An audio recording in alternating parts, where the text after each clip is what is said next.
You're right. How you doing? Welcome back to episode 3. I'm glad you made it this far. I'd have quit at episode 2. I thought episode 2 was subpar personally. It was bad. Thought the show had jumped the shark a little bit. Lost our way. Just dry, boring strategy content. But if you stuck with it, well, hey, well done. Welcome to episode 3. We're on a bit of an uptick, but we're still losing at 2 cent, 5 cent over 2,300 ounce because I might be shite. Hopefully not. Otherwise, everything I say in this video strategy-wise is redundant. Tournament's still been going well. Twitch is still going well. If you haven't checked out the live stream yet, somehow you're watching from YouTube, you can follow me on Twitch at Spray and come and hang out. It's a bit different to YouTube. Obviously, on YouTube, there's a comment section, so you get to tell me that I'm shit, but I'm not there to read it. On Twitch, it's a live stream. There is a delay to hide the cards from the people playing against me, but pretty much you get to tell me I'm shit in real time, so you can see the anguish on my face and the pain that you deal out. So if you haven't done that, do that. If you haven't subscribed to this channel yet, hit the subscribe button. If you're enjoying the videos, if you're not, don't bother. Obviously, we are down $28. It's just not fucking on. We did have a little bit of a comeback. Played like a couple hundred hands after episode 2 recording. I need to get more volume in. We'll see if we can do that over the next couple of weeks. But let's play some poker and talk some hands. How are you all doing? Let me know in the comments below if you've got any feedback. I know there was some feedback about... Actually, someone was very rude in the comments. They said, like, oh, I can't fucking hear the thing unless you're at max. Turn it up. So hopefully the audio is a little bit better for you today. And hopefully that's not annoying. I don't want to piss anybody off. Not here on YouTube, anyway. Alright, so we've got 2 tables. I have experimented with trying to get volume in, trying to play like 2 or 3... 3 or 4 total, but I don't think it's conducive to good play. Even though I've played poker full time for 7 years and played online for 10 years, I haven't really felt comfortable playing 4 tables of 2 cent, 5 cent Zoom. So if you're out there and you're trying to build a bankroll doing this, I'd probably cut down the number of tables. Let's 3-bet queens. That's a good hand. Hand ranking chart. Aces, kings, queens. This guy has a little cold call. High mate. Manuel Brasconi. All in. Call. You don't fold when people just shove here. They got ace king a lot. And you got dead money in the pot. Resume hand. I don't lose flips. Welcome to YouTube. We lost a flip. We lost a buy-in. But it's definitely a spot we want to take. As is this. We're going to 3-bet to $1. Limp. Recreational. Limp button, recreational, ISO, wide, 3-bet, decent hand, in position, sure. We do want to go a bit bigger because dead money. No backdoor clubs, kind of sucks. I'd be tempted just to bet everything on this board, though. We do have some backdoor straight draws both ways. The SPR isn't going to help us because we can't really triple very hard. And we do block a hand like 9s, which is one we want to call and then fold. Boy, do I wish I had Jack 9 of clubs here. I'd probably rip.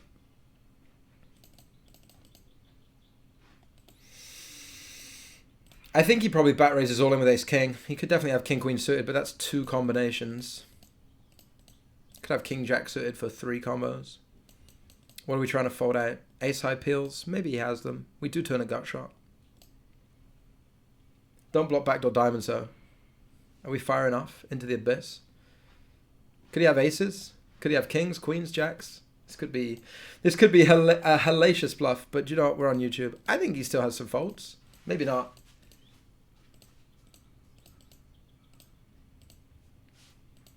We'll see. We'll find out. All in. Hey! Aggression wins the day. It is kind of a weird run out though. Having a jack in our hand does help by the river. I'm going to value bet against Manuel Brasconi. We bet the turn. We're going to bet the river. He flats with the nut flush, which is better than what I had. Definitely better than what I had. It is a paired board. I guess I'm still... If I'm him, I'm just going to raise and then fold if I get jammed on the river, because no one's going to 3-bet bluff river as a 3-bet bluff river. You'll notice as well, look at me. Look at me all the way up here. That's my seat. Do you believe that? If I was sat down right now, I'd look like this. Tiny. Like a borrower there, playing the 2 cent, 5 cent. But alas, I have a standing desk. I have a new standing desk. I should be standing on my mat, really. I got a mat as well, because apparently, according to the sages on Twitch, you're not supposed to stand on a hard floor all day because it'll mess your back up or something, or your knees or your hips. But yeah, I'm enjoying having a standing desk. I got this one from IKEA. Cost about £500, but you can't put a price on good posture and good health and being upright, not being sedentary, not being sat on my fucking ass all day. So yeah, stood up. More energy, more engaged with you, my loving YouTube audience, as I attempt to grow the YouTube channel here in its embryonic stages. Maybe one day we'll look back on these videos and go, oh, this is when he used to play 2 cent, 5 cent. Now he's playing $1, $2, and he took that graph all the way to the tippity top, and we're up $20,000, $30,000. At the moment, we're down 33. So let that be a memory of the channel. But you won't know what happens unless you subscribe. So subscribe. We do have pocket 5s here versus a 3x open broken stack. I still think we're deep enough to want to call in position. Let's do that. Minimum 3-bet. That actually excites me. It excites me greatly because we're getting a ridiculous price. But we miss. And this guy's probably got aces, so he'll check back and think he's being super sneaky. Or he'll bet like 10p. Oh, it's a check back. Check. Ah, now he's just got kings. And he hates his life. Should we bluff? Should we try and bluff people off kings? What if he's still got aces? Nah, he's got kings. It's over bet. Fold, you kings. Fold! He's still got player to act behind him too. Maybe he doesn't care because he's playing 2 cent, 5 cent. And he still loves that he's got kings. I fold 1. Rat 28. You're out as well. Nice. Nice. I think once it checks twice so quickly, we're probably pretty happy. Bluffing.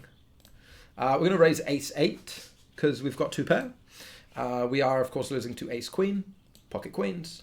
But we're going to get value from ace 2, ace 3, ace 4, ace 5, ace 6, ace 7, ace 9, ace 10, ace jack, jack 10, king jack, certainly with diamonds.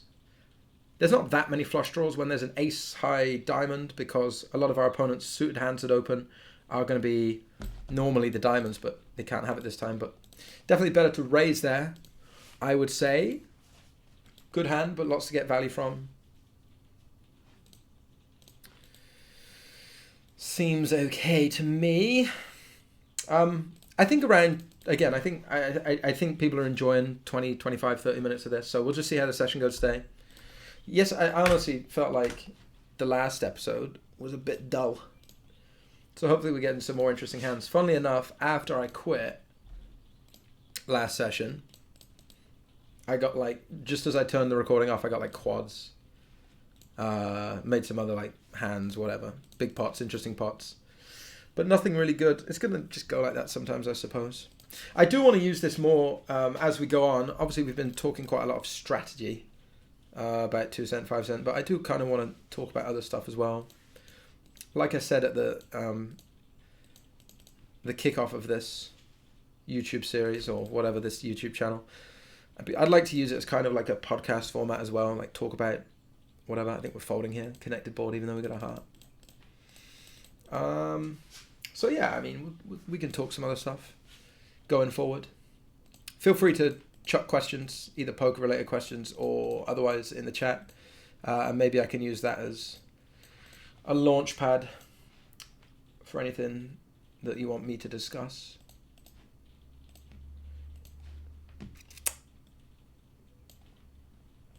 You're going to call with a jack. It's our friend the rat. Bets again. I do think there's quite a lot of pot control queen X here betting twice. Could be some slow played bigger hands as well. Definitely some king 10. Just not sure how often they're going to be bluffing after they check flop bet turn.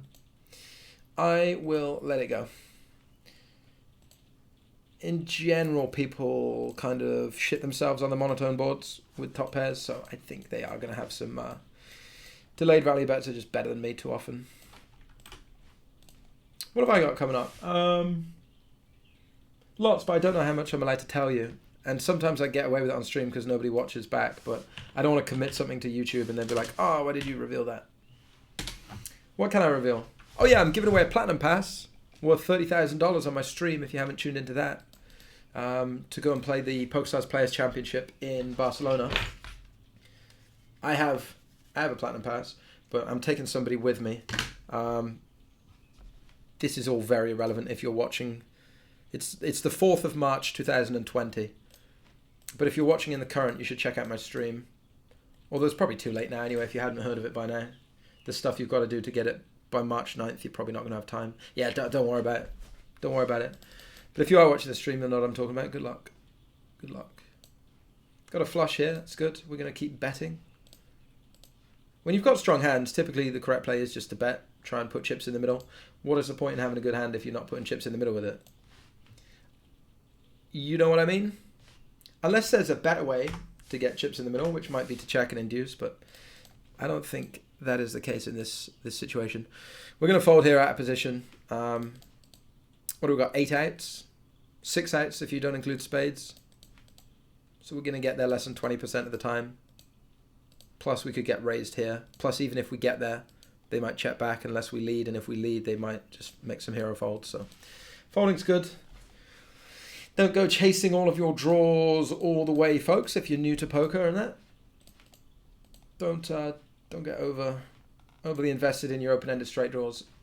Oftentimes better to play them aggressively on the flop. I chose to call there because I had king high. So we've got like the best hand sometimes. We can make a king on the turn, which is cool and things like that. Usually if we have no showdown value and like no overs to the board, we might decide to play for a raise instead. We're definitely going to play for a raise when we've got aces. Again, no point having good hands if you're not putting chips in with them. As heartbreaking as it is when we don't get paid.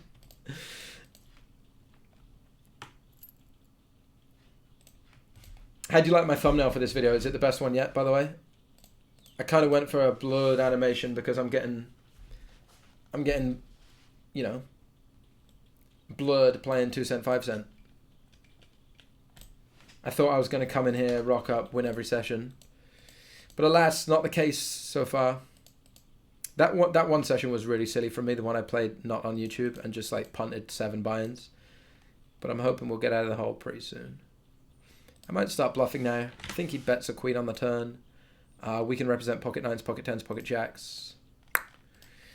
And typically he's just going to have a lot of ace highs that miss. I don't think we should be afraid in 3-bet pots to overbluff. People play pretty face up.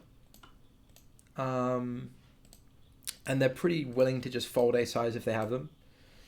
So I do think we should like not worry too much and just bluff spots where people check twice and things like that and not be afraid of what we might have a value too much. They just kind of don't care. They just kind of give up. I actually don't know what my stats have been so far. VPIP and PFR wise, if you guys know what that means, voluntarily put money in pot is VPIP, which is how often we voluntarily invest chips into the pot. So here is not voluntary, we're forced into the big blind, so this one doesn't count. So it's like basically what percentage of hands you play. Over our 2,500 hand sample, we're playing 31 VPIP and 22 PFR.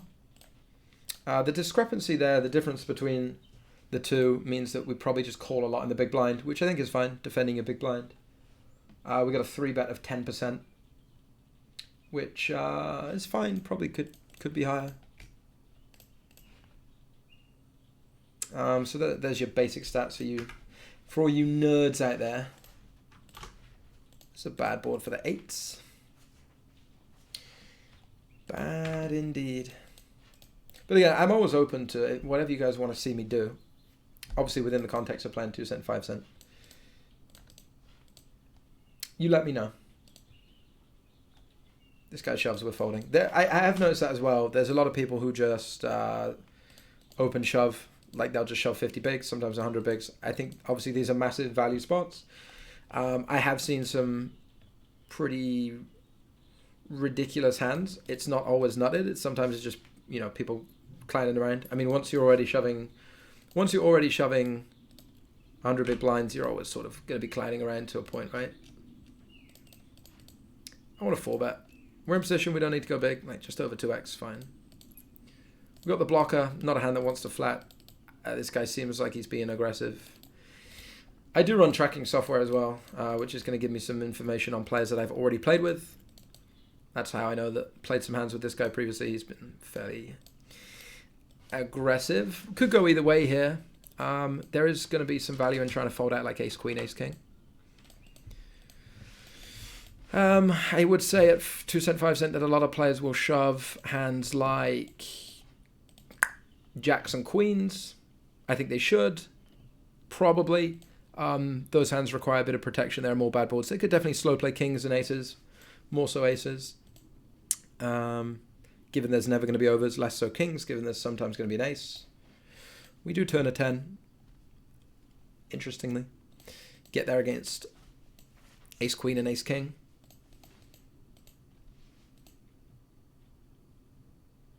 I think I'm probably going to call. We're going to see kings and aces here sometimes, right? Jacks and queens, I don't even know if he value bets jacks. People suck at value betting. And I think queens probably wants to pile pre rather than flat out position. I'd actually like to think that we see ace queen and ace king a decent amount. So nice. Hold'em. Texas No Limit Hold'em. Get pokered, mate. Get pokered. Hey, we defended over here. Hey, things are looking up for the lads. Oh, shite turn.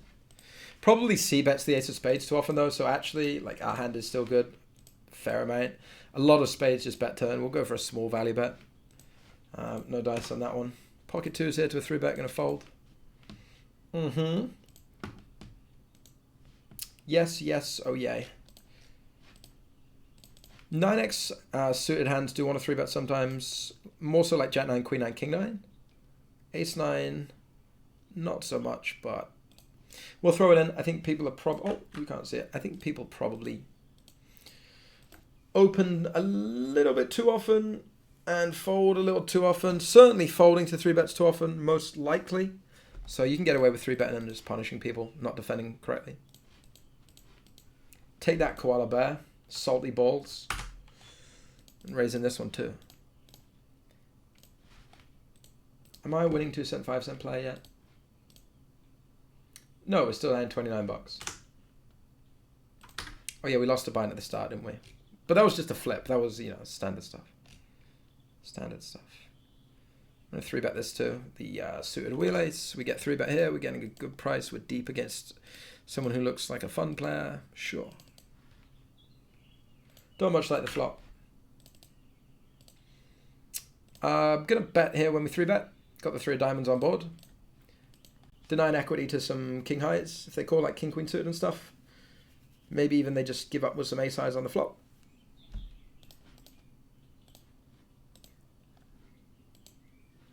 And if they call a hand like 7-8 suited or ace high on the flop for 1, we can try and fold it out on this turn. And we still have 10s, jacks, queens, kings, and aces, 530 combinations of value.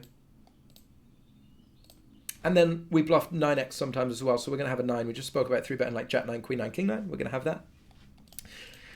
But that's probably irrelevant since Tub is not really thinking that I'm going to have those hands as 3-bets. And decides us to min-raise a turn, which is very scary. And we are done with this one. Obviously, we would continue with aces, kings, queens. Rightly or wrongly. Those min-raises are probably very strong, though, in 3-bet pots. Probably very strong. I don't think anyone gets there with, like, ace high and turns it into a bluff, or king high turns into a bluff. I think it's likely to be slow played, big pairs pre, or sets even. But that is just my lived experience, as they say. And we're raising 3-bet Koala. Calling in position. Don't think too bad. And this is a limp pot. I guess we're going to bet with a gutter. Checking. Terrible turn. Terrible turn. 3-bets out of the small. I expect some ace queen, ace king, ace x in general. So intriguing check. Now we see a lead. Wants a call. We're going to fold 8 high. Intriguing check. Do we start bluffing now? Hope they have like king 10, pocket 9s, pocket 8s. No, I still think they have a decent amount of ace x. And we do see a bet. We're done. I think we avoided taking the bait. I would like to think so.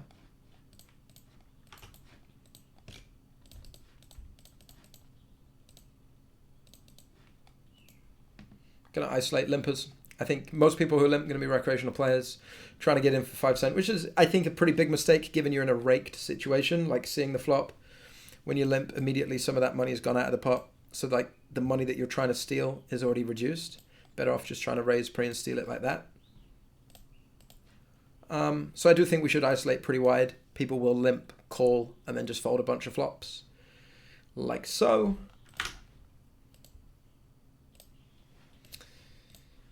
And checking fours. We are going to see some delayed bluffs on the turn from like queen high, king high, jack high that doesn't bet flop.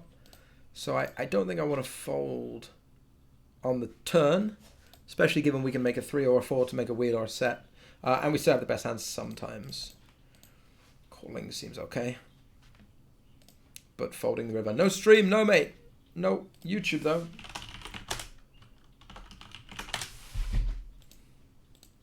Hyper Copes if you're watching this. I folded 4s here. I think we're just going to fold this in that position. At least we've had some interesting pots this episode. I'd say anyway. The Jack 9 we bluffed right at the start. That was funny. 3-bet pot. I think there's some merit to it too. The Ace 10 in the 4-bet pot. When we correctly deduced that he's most likely to have Ace Queen, Ace King, given how his range plays pre-flop. And how people don't really value bet very well. Yeah, fun. Oh, we got a good hand too. I mean, obviously we're still not winning yet, but that's just a volume thing. I'll need to... We can only play a couple hundred hands per 20 minutes on stream, so I'll just need to get down and grind out some hours. Most likely. We'll see how the YouTube stuff goes. If we get bored of 2 cent, 5 cent, we'll just move up. If I get to a point where I feel like we know pretty well how the game's played and we start winning, I'm not gonna grind it out infinitely. We raised blind versus blind here, bet flop, betting turn.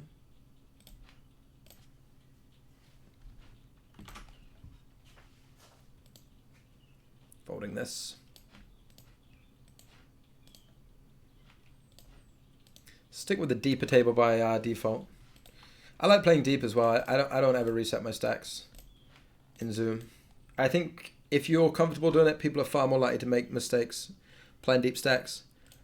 Far more likely to be able to like maneuver them out of pots when you're like 200 big blinds deep.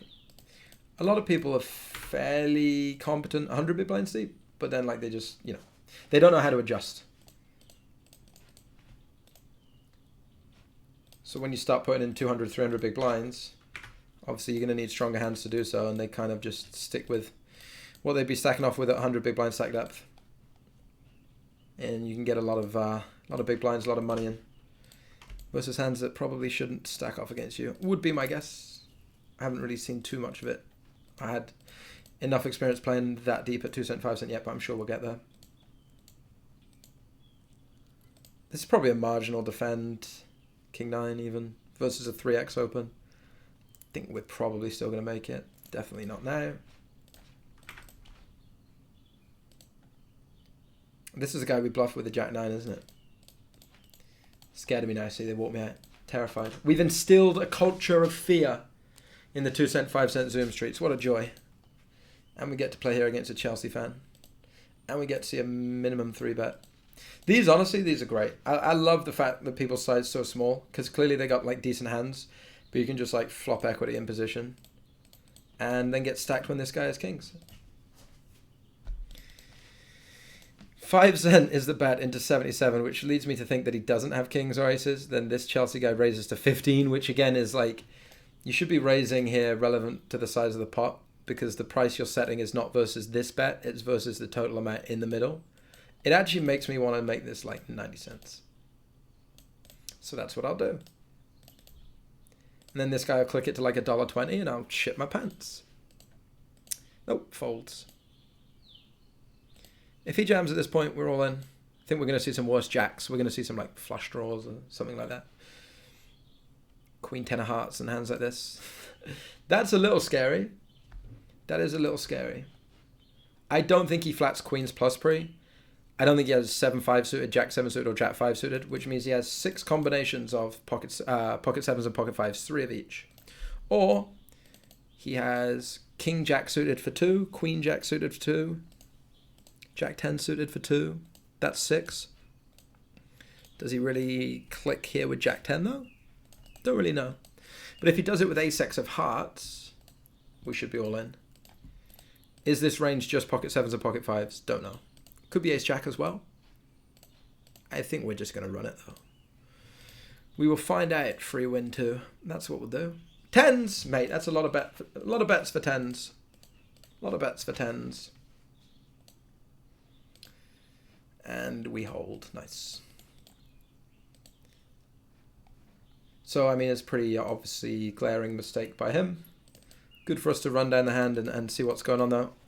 If he clicks back 10s, I assume he's clicking back Jack 10, Queen Jack, King Jack as well. And then some like flush draws and stuff. So, pretty happy with my stack off. Our expectations of what his range would be seem to be pretty reasonable. Good. We open Ace Queen, probably just going to bet Jack 6 deuce. Apparently we're not. We're probably going to peel though. Still going to have the best hand. Going to see some like 5-4 and just like weird spades and just like weird hands. We have 2 overs to the board as well. That's a great card. They check, we bet. We might raise. We might raise. I think they probably size bigger if they have Ace Jack. There's some consideration for them having Ace-X of spades. It's like if they lead Ace-4 of spades, Ace-3 of spades, Ace-7 of spades, right? They're never folding turn. Don't think they lead Ace-6 or Ace-2s. And I think they go bigger with Ace-Jack, and they go bigger with a set, or like Jack-6. So I'm going to raise turn, try and build a pot that wants to play for stacks. Great river. If they did have Ace-Jack, we win. If they did have Ace-6, Ace-2s, we win. So note that we've sized here so that we can shove the river for less than pot. I think it's important that you want to avoid overbetting when you want to get called, because people will shit themselves to overbets. All in. Unfortunately, a fold. But we win another nice pot. We win another nice pot. Folding 7-5, raising Jack 10 of clubs. Alright, we're making some headway now. We're only down 25. I think, actually, like, since the start of March, there we go. We're up. We're winning. 600 hands. That's like the last couple sessions. But as you can see, these games very, very beatable. I mean, guy putting in with 10s, like, giving it away, really. We'd be up more this session if we won the flip, too. It's a $10 swing, obviously. Kind of want to squeeze. Kind of want to squeeze. Don't think this guy's very strong when he flats, and a cutoff opens probably pretty wide. Get that one through. Get that one done. Let's try and play one more interesting hand. We'll play a couple minutes here. And then we'll call it. In fact, I'm just going to hit sit out next big blind, sit out next big blind. We're trying to get more episodes coming your way. I might be taking some, I'm traveling a little bit. But what I'm going to try and do is record a bunch of these and then like schedule their release. I'm not just going to put them all up at once because I know what you sickos are like. It's like when they put Stranger Things up on Netflix and you watch it all in one day and then you got to wait another year for extra episodes. So if I just put them all up, you'll binge them. I'm going to drip them out onto YouTube. I think you can like schedule uploads, or like I can upload them all and then they'll go public at scheduled times and dates. So I'm gonna try and do that over the next couple of weeks if I'm away. So for those of you who enjoy the stream as well and you don't have that to watch, there will be content for you. There we go. We put in some fun hands. Hopefully you took some strategy stuff from it. Hopefully wherever you watch these, morning coffee or chilling, you enjoyed hanging out for 30 minutes, sorry. If you did, like, comment, subscribe, follow me on Twitter at Spraggy if you want to get in touch. Feel free to do that as well. Yeah, that's it. Thanks for watching. See you later.